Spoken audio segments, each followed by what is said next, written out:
Oh, hey, it's Eric. Funny seeing you here. Now, it's no secret that the early access survival game genre has become a serious trend in gaming. But like a worn out pair of shoes, these games overall lack polish or really much of a soul at all. Now, Enshrouded is one of these early access survival games that no one seemed to know about until it released. Now, normally I really would have kept my distance, but I had to make an exception because... Keen Games? Wait, what is that? Oh my god, they made Portal Knights. Freaking love that game. Take my $30. Now, if you're not a diehard Xerath viewer, which you should be, you should fucking subscribe right now. I actually made a video on Portal Knights, even though it's a really obscure, small survival game. And my major takeaway was that it got boring and repetitive very fast, but it just had so much potential. I even went as far to say that the successor that Keen Games was developing to Portal Knights, which ended up being Enshrouded, had the potential to be a masterpiece. There are also rumors of Keen Games developing a spiritual successor to Portal Knights, so if that's true and they build off the foundation they have laid, I think they might just have a masterpiece waiting in the wings. Wow, just so young and naive. He doesn't even know the IRS are after him yet. But god damn it, he was right. Oh!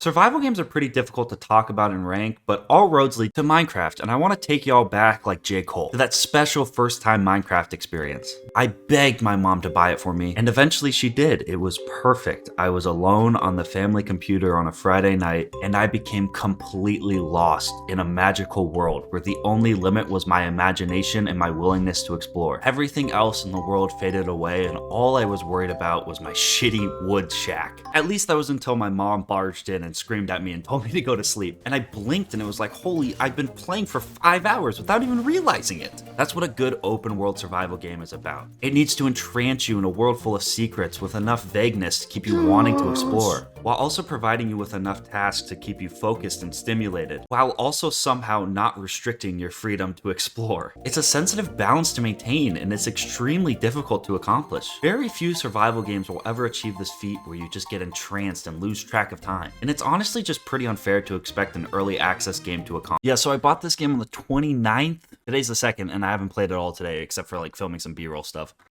And I already have 20 hours. I have just completely neglected all my other responsibilities, my GPA's in the trash. Yeah, so this game is straight up running a monopoly on my dopamine-addicted ADHD gamer brain. But why? Well, for starters, the gameplay loop is just flat out addicting. There's a total of 5 NPCs you can complete quests to unlock throughout the first couple hours of gameplay. Once you awake them from their Captain America-esque cryo chamber, they'll start to provide you with new crafting recipes. These range all the way from armor sets to building materials to fucking grappling hooks and gliders like I'm Batman. You kinky little man. Once you rescue one of these NPCs, it also will give quests, mostly in the form of gathering new materials or more advanced crafting stations, which unlock even more cool stuff for them to craft. This quest system is really simple, but really rewarding. Unlike a game like Skyrim, where the majority of quests you can complete are for a few shekels and whatever the NPC just happens to have in their left pocket, every Enshrouded quest gives or unlocks something that makes it feel worthwhile. On top of that, there's just a lot of stuff to gather and do for these NPCs. I'm 20 hours into grinding NPC quests, and I still don't see an end in sight.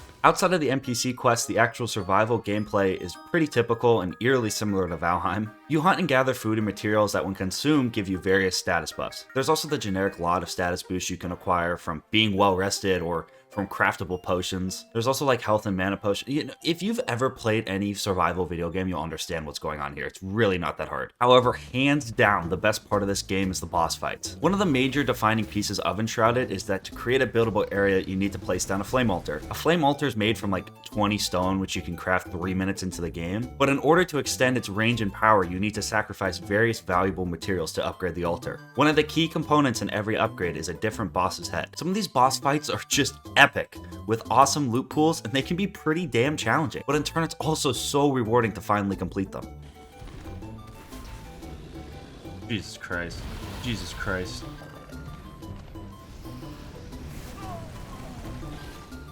What? What the fuck?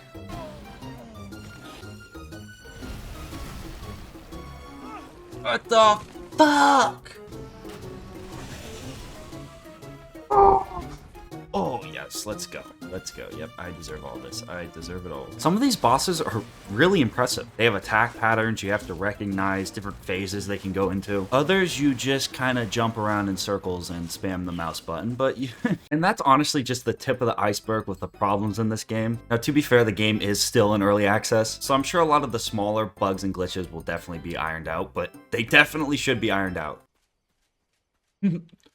Whoa, lion. The movement and combat in this game at times can be super janky, especially when there's more than one enemy. The tab enemy focus thing is actually just straight up ripped from Portal Knights, and it still sucks ass when you're trying to fight more than one thing. And there's a bunch of smaller balancing things that need to be tweaked. Like, for example, healing potions have no cooldown, so you can cheese any fight by just stacking and spamming them because they're relatively inexpensive to make. I could be Michael Jackson's doctor at this point. My biggest complaint with the game is that it's centered around a skill tree and building these classes, but overall all the abilities seem pretty underwhelming. Alright, so I've dumped all my skill points into becoming the greatest wizard of all time, using literally all my skill points in the wizard quest tree. So you're probably wondering what crazy, revolutionary, special ability I got. My intelligence was increased by 1. There's not really any class identity and weapon speciality stuff that, you know, really seems to matter. I definitely wish my character felt like he had more sick-ass wizard powers. Also, the Shroud in its current state as a border doesn't really work very well. The Deadly Shroud is way too unforgiving, especially considering how hard it is to see where you are in the Shroud. What the fuck? But it also just doesn't do a great job as a border, so you could definitely rush high-level area gear. And because there's no level cap for what weapons you can use, you could just completely break the game's progression pretty easily.